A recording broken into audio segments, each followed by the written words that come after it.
Siesta-Lesung spéciale, Teil 2. Siesta-Lesung spéciale, seconde partie. Jaurès et l'Occitan. Jaurès und das Okzitanische. Ceci pour dire à quel point dans la pensée holiste jaurésienne, il y a toujours toutes sortes d'imbrications. Alors le journal qui fonde en 1904, il appelle l'humanité parce qu'il dessine à l'ensemble des êtres humains. Lorsqu'il parle avant 1914 d'un conflit menaçant entre l'ensemble des États-nations, il nomme ce conflit guerre universelle. Alors, pour Jaurès, il n'y a qu'une seule terre où il devrait être paix entre toutes les forces vitales. Il inclut les animaux et les plantes. Cette pensée est d'une actualité quasi brûlante. Une seule terre pour tous et toutes, sans hiérarchie. Qu'en savons-nous de ce qui pose Jaurès la différence entre les êtres, ou les différences des êtres? Un survol. Sur les femmes, les droits de la femme, il n'en parle pas. Une remarque acerbe sur Sévérine, rien sur Olympe de Gouges. Il est vrai, sa mise en lumière est bien plus tardive. Jaurès se rallie à une position anticolonialiste. Il respecte différentes positions en religion. Exemple célèbre, sa fille Madeleine fait la communion.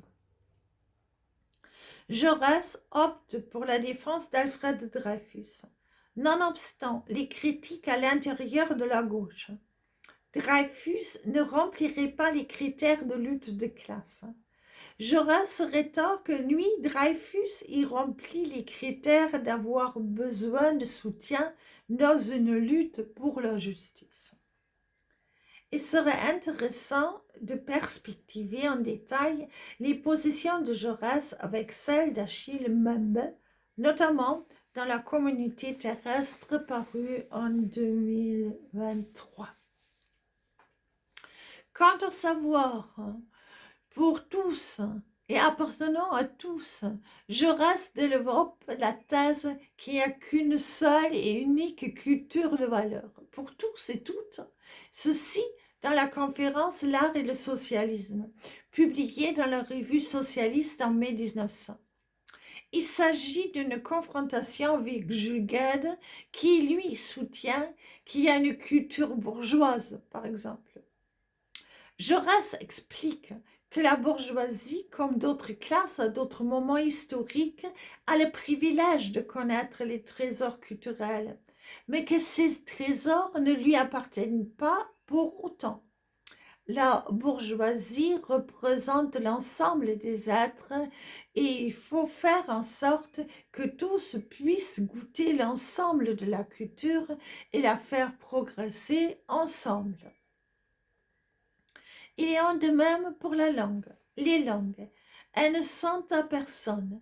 Elles se développent à travers ce que ceux qui les parlent font avec elles. Cette position se voit très clairement lorsque Jaurès écrit sur l'abbé Bissou et son recueil de poèmes d'Albresse à la Tumbo dans la Dépêche. Il ne dit pas que l'occitan est rétrograde. Il dit que l'abbé Bissou écrit dans un style traditionnaliste. Et lui, Jaurès, réclame tout autre texte actuel qui parle du mouvement des changements en société et dans le monde en général. Toujours en occitan.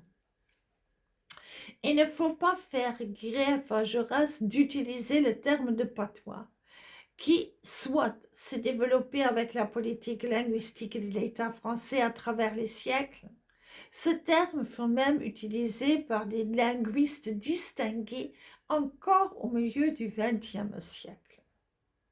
Ce qui est beaucoup plus important, et ce que j'ai démontré dans ma thèse sur Jaurès et l'occitan, que lui, il reconnaît à l'occitan le statut d'une langue à part entière, et le voit dans le concert des autres langues. Il thématise l'intercompréhension entre les langues romanes après son voyage au Portugal et en Amérique latine.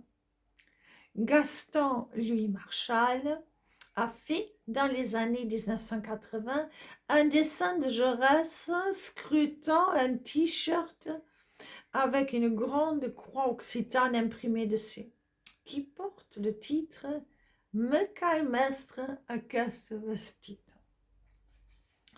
Jean Jaurès voit les potentialités de l'occitan comme moyen de communication entre les langues romanes, aussi bien occidentales qu'orientales, comme le provençal, par exemple, qui ne fait pas le pluriel en S ainsi comme l'italien et le roumain est classé parmi les langues romanes orientales. Sur l'île de Majorque, on peut étudier la longue durée. Avec le languedocien, on peut communiquer très bien, sans problème. Après la défaite de Muret en 1213 et après la croisade contre les Albigeois, plus d'un a quitté cette région, donc le Languedoc, et c'est parti vivre sur l'île. Et l'occitan languedocien s'est maintenu en substrat. Pour parvenir à une synthèse entre thèse et antithèse, il faut du mouvement. Le mouvement est le maître mot. Il faut que ça mouve.